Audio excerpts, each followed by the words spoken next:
Welcome to the Creating Wealth Simplified podcast. My name is Lauren Wells, here with my co-host, Chris Seveny. We're committed to providing you with the knowledge required to build wealth through real estate investing. Tired of consuming content about real estate? Stuck in analysis paralysis? Ready to do your first deal? As a member of our community, you will learn how to go from consuming content to taking that first step into the world of real estate investing. Our show is not about getting rich quick, but about providing you with the knowledge you need to take action. Join us as we speak with experienced investors who share action tips on how to escape the corporate world, start a thriving side hustle in the world of real estate, and go beyond your W-2 or 401k.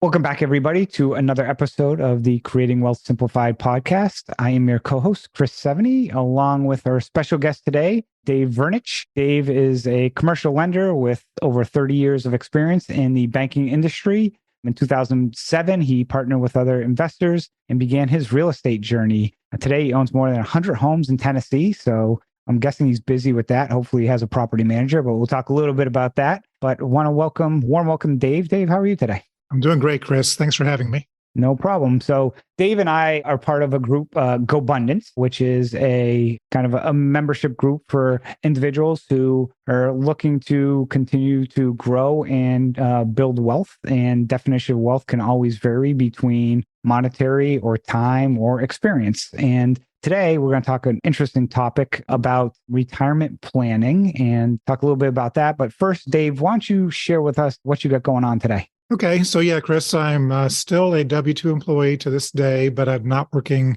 your typical 40-hour work week. I have a unique situation that people are jealous of. I do have what I call the 4-hour work week as my W-2.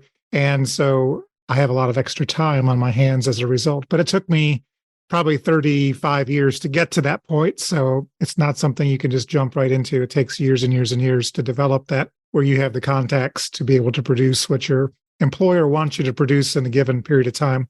But to answer your question, what kind of led to that? When I turned 45, I was a commercial loan officer, still am to this day. And it was on my 40-year plan. And you had mentioned the 40-40-40, especially 40-year plan, 40 hours a week for 40% of your income. I'm going to steal that for the future so that No problem. I will reference Chris as the quote, the original source. But essentially, I used a metaphor of a 40-year work/retirement plan that most people are on from age 25 to 65.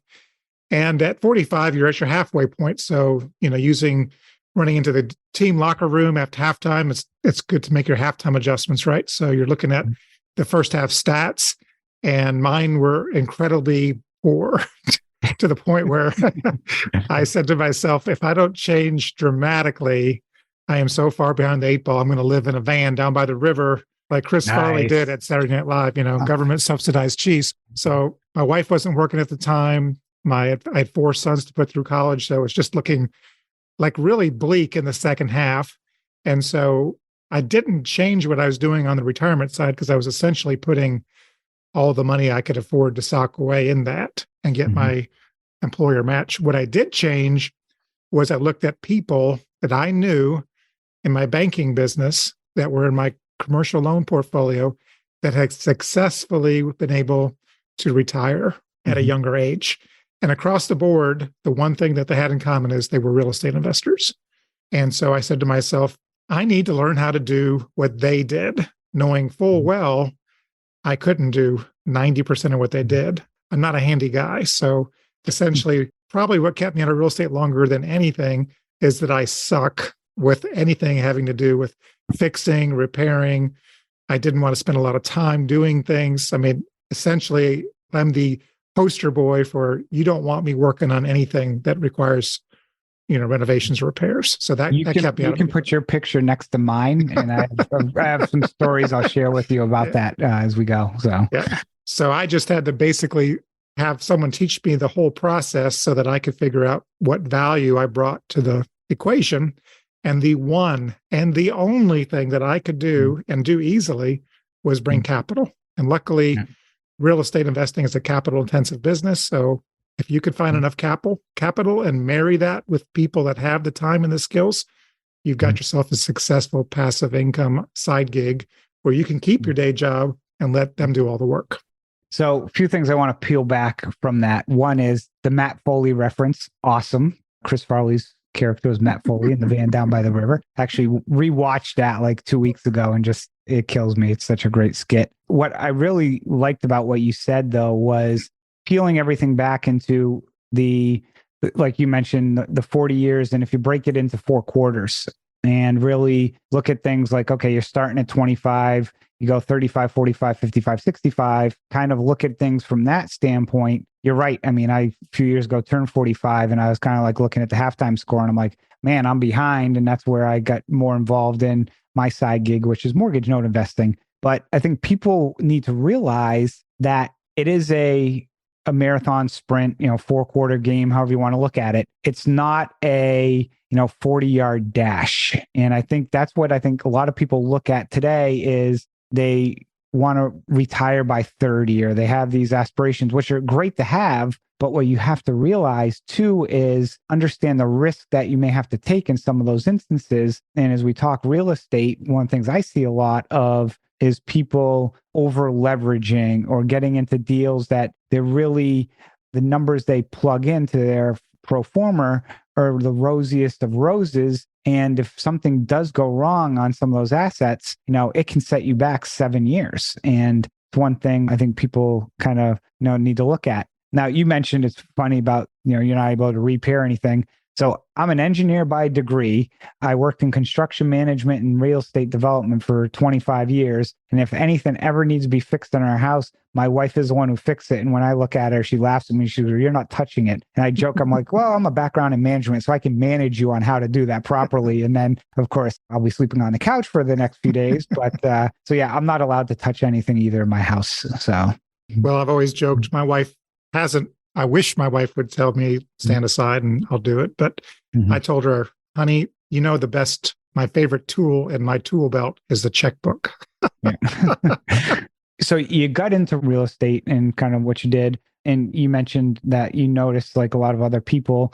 How difficult was it to get into, again, you have the commercial lending background, but was it still challenging for you, or what was the difficulty, or what were some of the things challenges that you had with getting involved? They're really the same challenges everybody uses as excuses. Today, I kind of boil it down to two different, kind of this old joke that probably many people have heard. The question is, what is worse, ignorance or apathy? And the answer is, I don't know and I don't care. And I use that joke to say, people are ignorant about how real estate actually works. They think they've got to do everything from A to Z. That's what I thought. And knowing that I couldn't repair anything essentially that's as far as I had to go, right? I don't know how to repair anything, so how am I going to get into real estate? That was the wrong answer. The right answer is more like the who, not how. Who do I know that can do that so that I can do what I'm good at? And then the second part of that is apathy. Even if you know you don't know something, do you want to fix it? You want to do something about it? So a lot of people kind of look at it and say, well, I don't want to do real estate because I don't want to get the calls at 2 a.m. for the toilets, right? Yep. The busted toilets that are always at 2 a.m. Real estate investing for 15 years and have yet to got that call. Not because they haven't happened. It's because I do have people that handle them, not me. So if you knock down these walls one by one that keep you from doing it and see what the true benefit is to you, and this has just supercharged my retirement so that today I could retire 7 years, 10 years earlier than I would have otherwise at 100% or more in this case of my annual income that I'm getting on my W-2. So you got to look at the prize as well. Yep. So I do want to go back to one thing you mentioned earlier, because it sounds like you took the book, The 4-Hour Workweek, and really took that to heart or something, because you're only working 4 hours. How the hell you pull that off? I got to know this. I got to hear this. Well, two things. One is it's the who, not how. So on my real estate side, I don't have to get involved into a deal until I actually have a deal that's ready to go. Yep. So that eliminates all the looking. And if you're not doing all the looking, that's a lot of time just finding the deal. So my deals come to me on inbox and I either say yay or nay within seconds, just looking at the numbers. So there's that.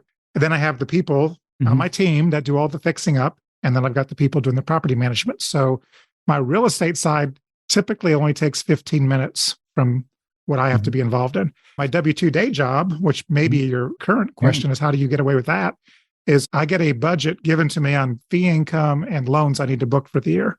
And once I hit that number, and because I'm located in an offsite office, not in a branch by myself, if I can do it all on January 2nd, then in theory, they don't need to see me the rest of the year. Okay. So really what it comes down to is, it's performance-based, but it's also 30 years of contacts where people are calling me and I'm not doing the hustle and the grind anymore. It's interesting because I like to sometimes call myself the most active passive investor because, similar to like you in the commercial lending space, we're in the mortgage note space. So we buy mortgage notes on the secondary market. So when you get back to talk about toilets, termites, and tenants, we don't deal with them because we're the bank. We're the lender on the deal, but we're also extremely active because a lot of stuff we buy is distressed. So it requires a lot of management, and not management of us dealing with the borrowers, but us working with our servicing company and our attorneys to kind of come to some type of arrangement and workout. So it's active, but it's also very passive in the sense of we don't need to know how to fix a toilet, because if you ask, Wells Fargo, I'm sure they don't know how to fix a toilet either. Now, I do know how because of my background, but a lot of people who invest in our space, again, we're the bank. And I always like to joke too, similar to, another one is if you drive to any major metropolitan city and you look at the tallest building, whose name is on top of it? Typically it's Chase, Citi, or, it's a bank. So, is Rockefeller, I think, said, you want to, own nothing and control everything. But yeah, so there's different ways for people to get involved in real estate. And like you mentioned, you have people, and that's, I think, one of the things I view as the most important aspect of the business is putting a team around you that is top notch. Would you agree? Yeah, I wouldn't be able to do it without a team. And the team, looking at it from the football analogy, you got your quarterback, you got your running backs, you got your offensive line. If you're trying to score points, everybody's got to do their job. And one person is going to be a skilled ball handler. Another guy's going to be a giant slab of meat that's there to block another slab of meat from finding you. So essentially, everybody's got their skill set. And if they stay in their lane and do their job and do it better than you could do it, then you've got an unbeatable team. And sometimes it might not even be as better than the way you can do it, because a lot of people, especially who are type A personalities like myself, it's also what's your best use of time and what is your time worth compared to some others. If it's if you say to yourself, hey, I would think I'm worth $100 an hour, and it's a task that is something that is basically you could pay somebody $50 an hour for. And even if it took them an hour and a half where it would take you an hour, technically it's still better to have them do that, whether they're the same or even if it, sometimes might even be not as great as you would do it, but it's still well above average and stuff. That's some of the things. That was one of the challenges I had, was letting go early on. Did you ever run into anything like that? No, because I wasn't good at anything. I was trying to find the one thing I could do so I could join a team, because it wasn't hard to beat me in some of those areas. Yeah. So I really had to focus on where did I bring the value.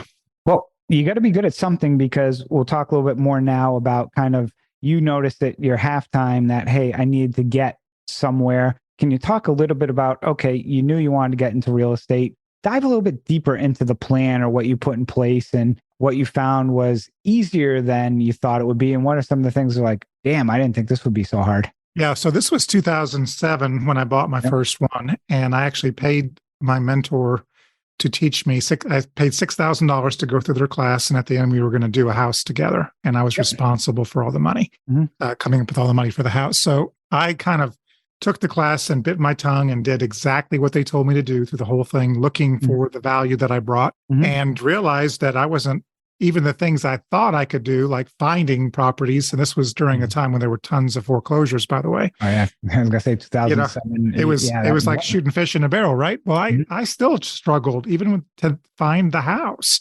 I was having problems getting a house, and I thought this would be the easiest part. So really what it came down to is I figured out the easiest part was, for me anyway, getting my first property using 100% leverage, which I don't recommend, but I didn't have the cash to do it. But what mitigated the risk on doing it that way is we bought the house for $70,000. We put $15,000 in it. And when it was complete, it was worth 115, which totally paid back that credit line. Yep. And so my original plan when I was doing this, before I realized I couldn't do many of the things I needed to do, was to buy one house per year from age 45 to 65, and then put a 20-year loan on each house. And so my house at 45 would be paid off at 65. And every year afterwards, every single house would be paid off. And those would generate $1,000 a month cash flow, which would be $120,000 in retirement income in today's dollars. So I thought that would be a great program until I realized I couldn't do that. I just had to team up with a team and take a smaller percentage, not take 100%. Because when you take 100%, you get all the headaches as well. So I outsourced all the headaches to people that are capable of handling them and took a smaller piece, which meant I had to have more houses than 10. And so we worked out a deal where I actually got 25% for doing the money side, bringing in the investor and also the permanent financing. And so I'd have 40 houses, and you would think it would take a long time, but when you had the team approach, we were doing about a house a month. So 40 came about way quicker than 10 years. Yeah. And it's interesting because one of the things while you're mentioning that pops in my head is a lot of people, and I don't know if it's just a male ego thing, but when sometimes you mention a partner or team with people, people are like, no, I want to do it on my own. But putting a team together, and it's got to be, written properly and make sure everyone's on the same page of who's doing what. But if you can share resources and partner and team, the scalability can be significant, because each person might have a different expertise or specialty. And again, it's not easy to put together, but if you can put it together, it can be very powerful. Then you're a case in point. Well, my case in point was I had to have a team for all the reasons I told you about before. But secondly, I kind of had a little brainstorm and thought, you know what? There's very few people that have all the attributes you need to be a successful real estate investor just by themselves. They're out there, and I'm jealous of them because I don't. But there are people that can do it from A to Z, and they don't need to partner. But for the rest of us mortals, and that's the majority of us, or the rest of us knuckleheads like me who don't want to leave their job, you need to have a team. And that's the missing link for a lot of people. You don't have to do it all by yourself. You don't have to be the superstar. Yeah, it took me many years, almost 5 years to figure it out because I was working W-2 and I was running my note business. And it got to a point I was doing everything, managing and so forth. And then I wanted to scale to a next level. And it finally came to the conclusion of, okay, in order to do so, I need to bring on a team. And I started out bringing on one person who has worked out excellent and perfect fit at the time. That ended up coming on full time. And then, since July, we brought on 8 other people. So now we have a team of work with us in our fund. And I look back now and it allows me, you can read all the books in the world and a lot of them are all very similar on the business side. Hey, you want to focus on your business, not in your business. But it's very true that once you start putting people, in the right positions, it allows you to come back and start doing some of those things and be a visionary for your company and allow the company to continue to grow and succeed and benefit everybody. And that's, I think, an important component to it. Well, and doing it the way I do it, you can keep your day job too. Yeah. So that's always nice. Yeah.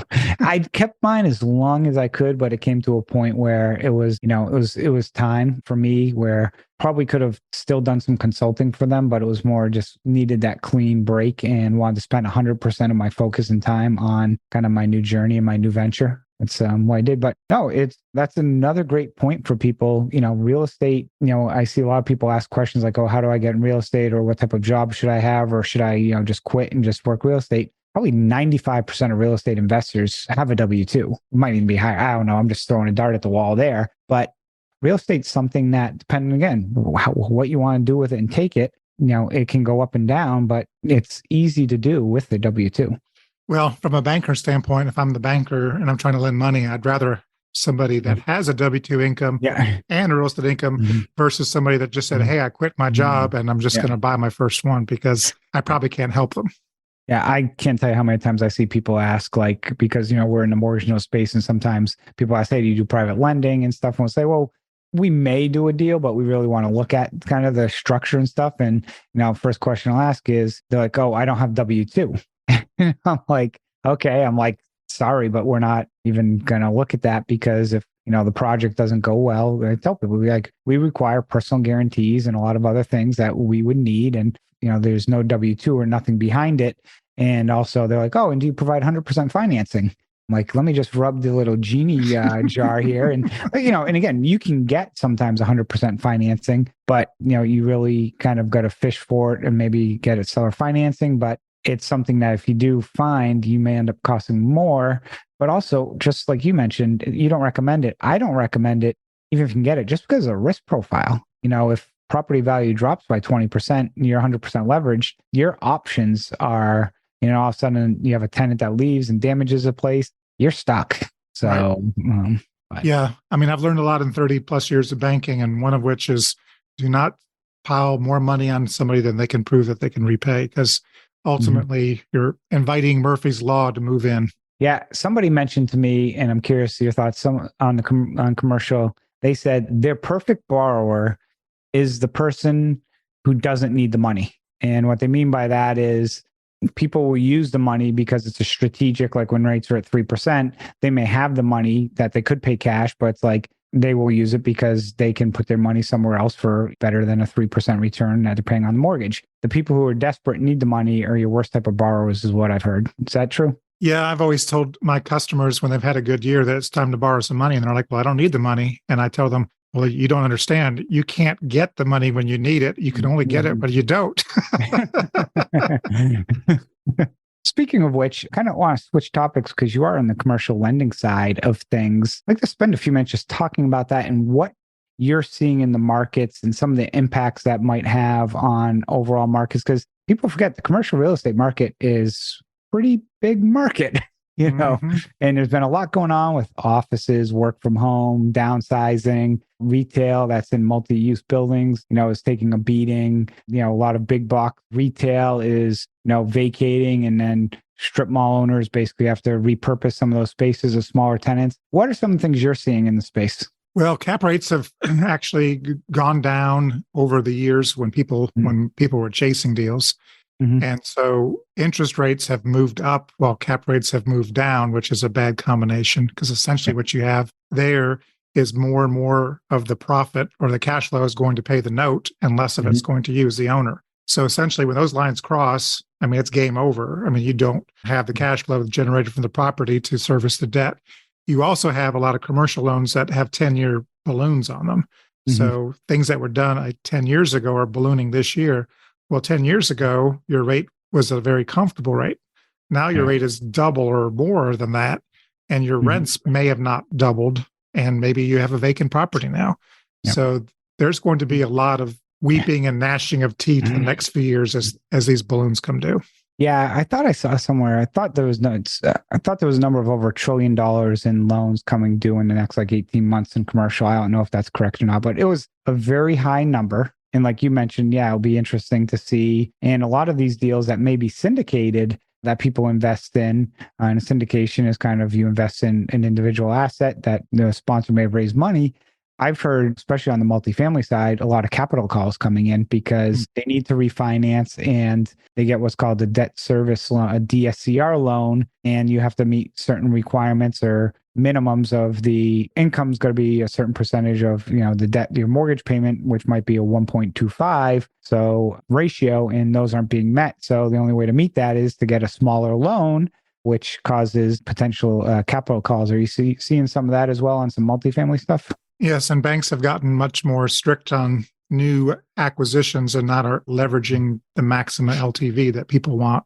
Yep. I mean, basically, people always forget this. They always put the collateral value ahead of the cash flow. It's really a loan against the cash flow secured by the collateral. So it's always cash flow first. Yeah, that's a great point especially on the commercial side, and what they're looking for based on that. And I'm just curious, you mentioned banks are getting more conservative on loan to value, which I'm guessing means a higher DSCR, because I saw some people doing loans at 1 and 1.1 a few years ago. And I'm just like, man, oh man, that is risky play right there. And I'm just curious, what are you seeing around today's? I've seen it as high as 1.35 in the past. So I'm just curious. Yeah, typically banks like 1.25 in good times, but even now today, because of the incomes are being squeezed a little bit and the debt service is increasing, which is taking more of the cash flow.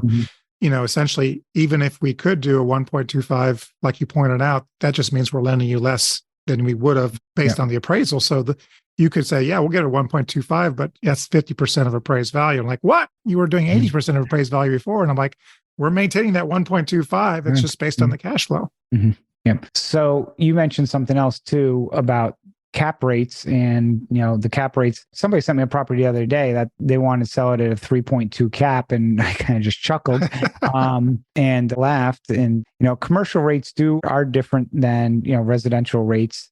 Do you want to, two questions is where do you typically see your commercial rates or loans currently or approximately right now or range? And what is your kind of prognosis where you think cap rates are going to be headed over the next 12 to 24 months? Well, I think cap rates are going up. A major call right there. I think everyone sees that they have to come up because rates aren't going to come down like they were to zero on the Fed side. And as far as 5-year rates, which is where we typically do on commercial, 6.75 to 7.25 is where I'm seeing it. Prime is at 7.5. The Fed's meeting February 1st. Probably going to bump another quarter, half a point. So you could be 7.75, 8% in February, but the long-term rates are based on the bond market. So, 6.75 is kind of where we are today, but that can change depending on what the bond market, how they absorb that information. Yeah. And typically, like you mentioned, cap rates going up. Again, historically, they're higher than the rates because if they're lower, then you get leverage. It's like you said, you're just killing your cash flow and it's hurting your returns or your cash on cash return where, historically, Class A properties may play right around the same cap rate as interest rates, but typically they're slightly higher, correct? Correct. So people who were buying things or thinking that they could exit something at a 4 or 5% cap rate, I'm guessing are probably back to the drawing board right now and trying to figure out their next play would be my guess, correct? Yeah, I would say their whole basis is based on hopium. Yeah. I mean, that's important because I think a lot of investors, and again, especially some of these multifamily, and I'm come from a multifamily background, and that's where you see the largest syndications, where it might have been a 5-year hold because they were basically banking on, hey, we're going to get a 5-year loan at this rate. We'll hold it for 5 years. We'll get it stabilized. We'll upgrade it and, bump up rents and then basically look to sell it or refinance it at the end of 5 years, right before that loan is due. All of a sudden, now a lot of the commercial markets, from what I've seen, have slowed significantly. And that was kind of the next question I was going to ask you, but also it's slowed and there's no buyer, or the refinance is you thought, again, you were going to be able to refinance at maybe a 4% rate. Now all of a sudden you're at 6.75. Your money's not getting out of that deal and you may have to put more money in it. So if you got it, and some people do and some people don't. Yeah. So overall, you kind of seem a little, I don't want to use to bearish, but I think realistic is the term I'd like to use, where you think interest rates and the Fed rate is going to be over the course of the next, 12 to 18 months. You're kind of, I'm sure, in tune with that type of market. What are you seeing or what are you predicting? Well, I think we've seen the worst of the 3/4 point raises behind us, but I still think that we're going to edge up. So all the forecasts I'm looking at, and even Jamie Dimon with Chase Bank has said he sees Fed funds going up to 5. So that probably puts us around 8% on prime rate. That should cap out at that. That's on variable rate loans. So if you're at 8% prime and you're doing a development and it's prime plus 1, you're now close to hard money rates, at 9%. So it's going to really slow down new construction for sure. Have several builders that I've talked to that are just going to sit on the sideline because based on not being able to control what interest rates are doing, nor can they control what supplies are costing or when they can get the supplies. It's just easier for them to sit on the sidelines than to take the risk. And have you seen, that was my other question I now recall, have you seen a slowdown in the commercial transaction and new origination side of things? Yes, especially with spec builders building things on spec and not having anybody have a contract on that house. Banks have essentially cut most of those in half of what they were willing to do prior to this. So that by itself, a lot of builders have to build just to eat, to keep their crews busy, make payroll. And so they're going to have to start winnowing down, just like some of the tech companies. Yeah. Long term, do you see this year the Fed starting to drive rates down a little bit this year? Or do you think we're in for a little longer time frame? I personally think it's going to be longer than people expect. I know some people think, by summertime, the Fed's going to pivot and start dropping rates again. I don't see it, but I'm just curious to get your opinion. Yeah, I kind of expect that might happen in an election year in 2024. So 2023, I don't think it's going to be the year they're going to try to touch that, because that would be admitting that they had overshot it, which they probably have, but that would be them admitting it. Yeah. So good point about, again, the election year and me being right outside of Washington, D.C. It's interesting how certain things, how that plays out. So as we wrap up this episode, share some final thoughts. What has been your kind of just over 15 years, kind of one of your biggest lessons learned that you can share with people to give them some advice as they either get started or continue to grow their business? Well, for people getting started, it's my biggest regret. And I think anybody that does investing like this, that realizes the things that kept them from doing it really have kept you away from multiple years of growth where you could have been doing this so much earlier. It's just so many people's mindsets have got to knock over those blocks that are keeping you. And you got to sit down and really be honest with yourself and saying, what is keeping me from doing this? And is there an answer to get me over that hump? And there is an answer, because essentially everybody has the same issues that they're dealing with: lack of money, lack of time, lack of skills. But how do you overcome those? And so if you look at them logically and find the answer to knocking over that block, that'll get you started way earlier than if you just said, it's too easy to accept my own excuse that I've made up to keep me from doing this, and I'll keep on moving down the road and not getting any closer to your goal. So that'd be the first thing. The second thing is just having the power of leverage on other people's time and other people's money. Leveraging other people's time is probably the greatest gift that people don't realize they have the power to do by joining a team, like we had discussed earlier, but also leveraging your borrowing capacity as an individual. So many times people will borrow easily for their own house, which is not an asset. It's not putting money in your pocket on a monthly basis. And they stop right there. They'll borrow money for a house, they'll borrow money for a car, even vacations, credit cards, but they will not borrow money to buy an asset that will pay the loan through a renter renting the house, which boggles my mind, but it's true.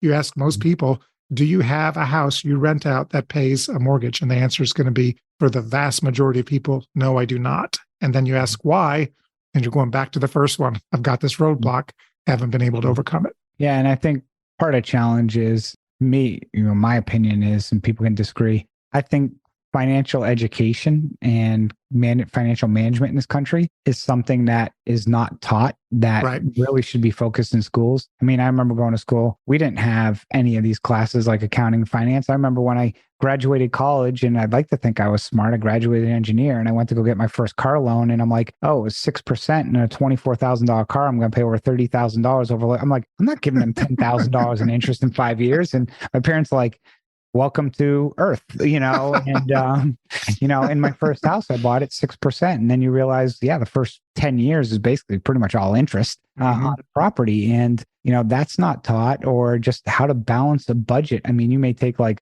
a week on it, but I learned more of how to write in cursive or how to play the flutophone or whatever, a recorder. You spend a year playing a recorder in elementary school, but they never teach you how to manage your money or understand what inflation is. I know they've gotten better at it, but it's still very challenging. And we have a colleague who I know who just graduated college, and asking them about like 401ks, and you just ask, like they have no idea. Like it just blows their mind. And Again, same thing when I graduated in 97 from college, and I didn't realize, I think that's right when Roths came out. And I'm like, if I would have known Roths were around back then, because I lived at home for a year while I worked, I would just stash so much money in a Roth and paid it after tax, not realizing it. So there's so much information out there for people, but I think also part of society would rather be on social media and just watching the train wreck or comedy versus trying to further educate themselves. So yeah, it's hard to get people to be focused on something that's 40 years down the road. That's another thing, Yep. No, exactly. But I tell people, if you ask anybody who's at that point in their life, what's the one thing they wish they did better, which is either invested sooner or saved sooner and plan for retirement. Because it goes back to what we talked about earlier, that, 40-40-40 rule. And I know a lot of people, because my parents and all their friends who retired over the last 5 years and stuff, all basically, a lot of them still working or trying to figure it out, because unfortunately, working the W-2 and only putting money into a retirement account is not going to get you where you need to go. No, not unless you're looking to live in a van down by the river, like Chris Farley. Exactly.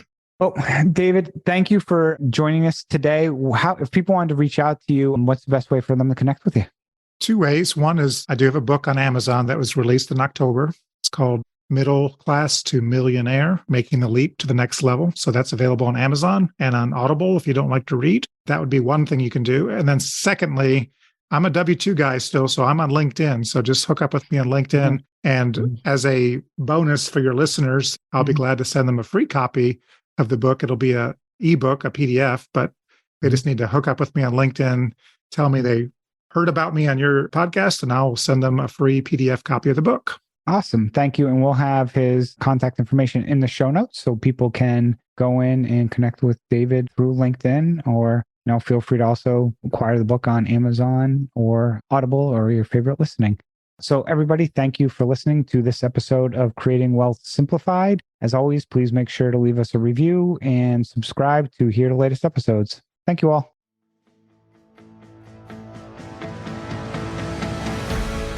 Thank you for joining Lauren and I on this episode of the Creating Wealth Simplified podcast. Each week, we bring you expert education, experience, and information in a digestible format to help you identify investment opportunities so you can build wealth through real estate and take action toward your financial goals.